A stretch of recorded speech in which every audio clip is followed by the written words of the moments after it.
제1장 물질에서 진리를 찾아. 관자재보살, 관세음보살의 전생 이야기부터 들어보시겠습니다. 옛날 남인도에 두 아들을 둔 부부가 살고 있었습니다. 그런데 그만 부인이 병들어 죽고 아버지는 몇 년 후 재혼을 하였습니다. 한동안 단란한 생활을 하던 중 어느 해 큰 흉년이 들어 생활이 어려워지자 아버지는 이웃나라로 장사를 하러 떠나고 새어머니 혼자 두 아이들을 데리고 있게 되었습니다. 그런데 이웃의 사공과 눈이 맞은 새어머니가 아이들을 바라보며 생각해보니 장차 아이들이 자신이 사는데 큰 장애가 될 것 같았습니다. 그래서 바다에 버리기로 마음먹고 사공과 짜고 비바람이 몰아치던 날 저녁에 바다 위에서 아버지가 기다린다며 아이들을 조각배에 태워 바다 한가운데로 보내버렸습니다. 엉겹결에 조각배에 타게 된 형제는 곧 태풍을 만나게 되었고 무서움과 추위에 서로 부둥켜 안고 어머니를 부르며 울어댔지만 바다 한가운데서 그들을 구해줄 사람은 없었습니다. 결국 야속하게도 조각배는 사방에서 휘몰아치는 비바람에 뒤집혀 바닷속으로 가라앉고 말았습니다. 다행히 형제는 파도에 휩쓸려 무인도에 도달하게 되었습니다. 사람은 물론이거니와 먹을 것조차 변변히 없는 무인도에서 근근히 연명하던 어느 날 형이 굶주림에 지쳐 울면서 동생과 마지막 다짐을 하였습니다. 아우야, 이제 우리 목숨이 다 된 것 같구나. 아무리 살려 해도 이제 살 방법이 없으니 우리 신세가 가련하기 짝이 없구나. 그러나 세상에는 우리와 같은 신세인 사람이 많이 있을 것이다. 우리와 같이 부모 형제를 잃고 배고픔과 추위에 떠는 사람, 풍랑에 휩싸여 고생하는 사람, 독을 가진 짐승에 물리거나 악한 귀신에 시달려 고난이 많은 사람, 부처님의 바른 법을 만나지 못해 깨달음을 구하지 못하는 사람들을 위해서 이 세상의 고통을 거둬주되 그들에게 합당한 몸을 놔두어 구제해 주도록 하자. 그들은 손가락을 깨물어 흐르는 피로 이 같은 32가지 원을 찢어진 옷자락에 쓴 뒤 나뭇가지에 걸어놓고 결국 죽고 말았습니다. 이 가슴 아픈 이야기는 관세음 보살의 전생 설화입니다. 형제의 간절한 소원이 관세음 보살이 자비로서 중생을 구제하는 바로 그 마음이라는 말입니다. 반야심경의 첫 단어인 관자재 보살은 실은 이렇듯 자비의 상징인 관세음 보살과 같은 분입니다. 그런데 관세음 보살이란 말은 익숙해도 관자재 보살이란 말은 생소할지도 모르겠습니다. 여기에는 단순한 표현의 차이 말고도 깊은 의미가 있는데 이제 예를 하나 들어 설명해 보겠습니다. 아버지가 사장인 회사에서 아들이 직원으로 아버지를 돕고 있는 경우가 흔히 있습니다. 그런데 직원 회의 때 아들이 자기 아버지가 사장이라고 해서 분위기 파악도 못하고 아버지라고 부른다면 그 회사의 공식적 회의는 가족회의 수준이 되어버리고 말 겁니다. 반대로 집에서 가족끼리 단란하게 밥을 먹으면서 분위기 파악도 못한 채 아버지에게 사장님이라고 한다면 만약 내가 아버지라도 숟가락으로 머리통을 쥐어 박을 것입니다. 이처럼 관세음 보살과 관자재 보살의 차이는 위의 예애와 같이 사장님과 아버지를 구분해 불러야 하는 것과 같다고 생각하셔도 됩니다. 관세음 보살은 자비로서 우리 중생을 구제해 주시는 분, 아버지이라고 말씀드렸는데 그렇다면 관자재 보살, 사장은 어떤 분이실까요? 원효와 마음의 자재. 원효가 한 암자에서 혼자 수도할 때였습니다. 비바람이 몰아치는 어느 날 밤 길을 잃은 듯한 여인이 찾아와 하룻밤만 묵고 갈 것을 청했습니다. 원효는 차마 비바람 속으로 여인을 내칠 수 없어 허락할 수밖에 없었습니다. 하지만 워낙 좁고 허름한 단칸방인지라 원효와 그 여인의 거리는 숨소리도 들릴 정도였습니다. 게다가 침침하지만 희미한 등불에 비친 그 여인은 황홀할 정도로 아름다웠습니다. 젊은 원효는 공연히 여인을 맞아들였다고 후회하였지만 돌이킬 수는 없었습니다. 눈을 감고 심호흡을 해도 여인의 모습이 아른거려 원효는 정진을 할 수 없었습니다. 원효는 여인의 생각에서 벗어나고자 밤새 연불로 지새웠습니다. 젊은 원효에게 그 밤은 길고 긴 고통의 연속이었습니다. 드디어 새벽녘이 되었습니다. 원효는 밤새 뜨거워진 몸을 간밤에 비가 내려 물이 불어난 계곡에 들어가 식히고 있었습니다.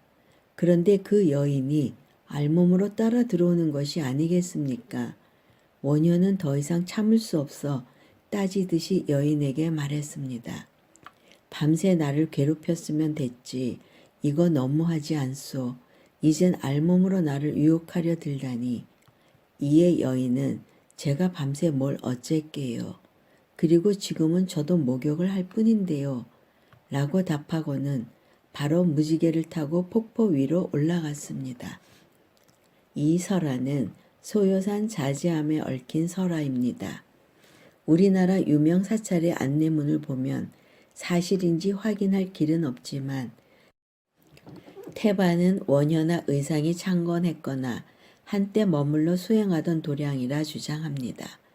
자지암도 그런 절 중 하나인데 이 자지암은 원효가 머물렀던 곳이 분명한 것 같습니다. 멀지 않은 곳에서 요속 공주와 그의 아들 설총이 살았다는 사적이 발견되었기 때문입니다. 설화에서도 어쨌든 젊은 원효는 한때 정을 나눈 요속 공주보다 이상한 여인의 지극히 당연한 대꾸에서 더 크게 깨침을 얻었습니다.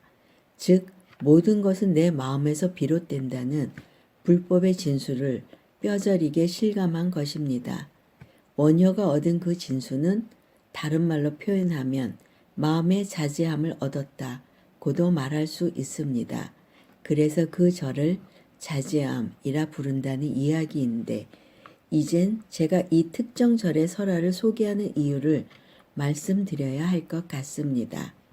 첫 번째 이유는 원효에게 그러한 갈등을 안겨준 여인이 앞서 말씀드린 중생을 제도하기 위한 관세음 보살의 32가지 모습 중 하나라는 것입니다.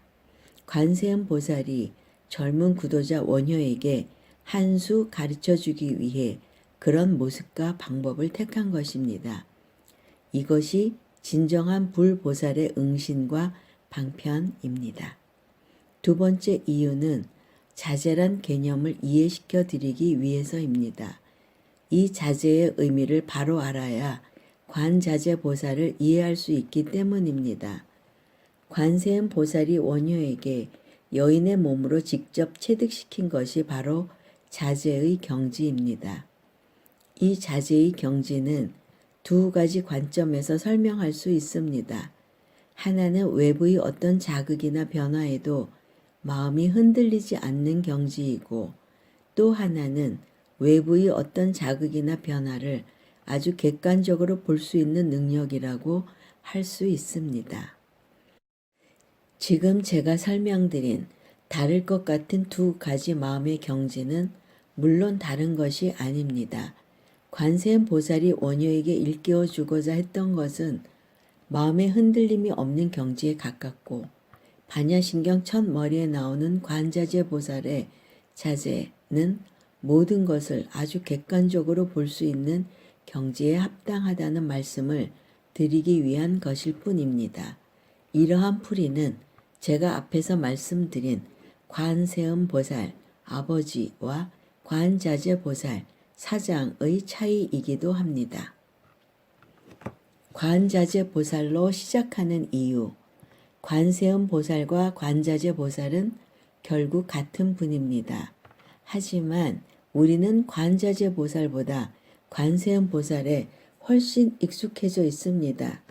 그런데 반야신경은 우리에게 친숙한 관세음 보살이 아니라 관자재 보살이라 칭하고 있습니다. 여기에는 숨은 의도가 있습니다. 즉 반야신경은 중생을 고통에서 구제하는 관세음 보살이 아니라 수행자인 관자재 보살이 설하는 수행에 관한 내용이라는 것을 경의 첫 단어에서부터 명확히 해두자는 의도인 것입니다. 비유하자면 아버지가 아닌 사장의 자격으로서 말한다는 선언인 셈입니다. 아마 이 반야신경만큼 해설서가 많은 경전도 드물 겁니다. 그런데 반야신경이 우리에게 익숙하고 친근한 관세음 보살이 아니라 관자재 보살로 시작하는 이유를 밝혀놓은 책을 저는 여태껏 보질 못했습니다. 법당에서 부처님 전에 예불 한 후 신중단, 불법을 지키는 신들을 모신 단에서 이 반야신경을 독경하는 까닭은 신중들에게 부처님의 법을, 즉 반야신경의 도리를 잘 알고 따르라고 법문을 해주는 것입니다. 그러나 만약 어떤 신도가 신중단에서 반야신경을 읽으며 절도 같이 한다면 이는 잘못된 경우입니다. 어명을 전하는 사람이 졸개라도 그 명을 받드는 사람이 임금이 아니라면 당연히 무릎을 꿇고 어명을 받아야 하는 것과 같은 이치입니다. 신중단에서 반야신경을 독경하는 법은 태옹 성철 스님이 젊은 수자, 선수행을 하는 스님 때 선방의 몇몇 수자들과 장차 부처가 될 수행자가 불법을 옹호하는 신에게 절할 수 없다. 오히려 법문을 해줘야 한다. 라는 생각으로 시행한 것이 정착된 것으로 알려져 있습니다. 역시 태옹다운 대단한 기계가 탐복스럽습니다.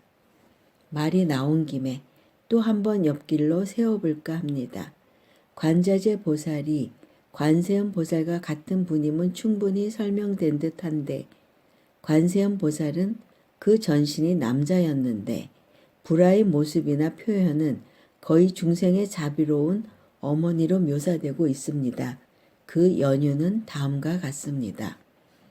당나라의 회창법난 842에서 845 무종의 불교 말살 정책 때 일입니다. 무주 황제의 딸이 여러 스님들을 모시고 보타락가산 관세음 보살이 상주하신다는 산 이름으로 가던 중 군사들이 쫓아오자 관세음 보살을 불렀는데 이들이 건널 때는 멀쩡하던 다리가 뒤쫓아온 군사들이 건널 때는 끊어졌다고 합니다. 이로 인해 사람들은 이 공주를 관세음 보살의 화연으로 생각하게 되었고 그 이후 관세음 보살을 여자로 묘사하게 되었다는 그럴듯한 얘기가 전해져 오고 있습니다. 이렇듯 중국 불교가 한국 불교에 미친 긍정적 영향과 부정적 영향 역시 이 책이 풀어내야 할 또 하나의 과제입니다.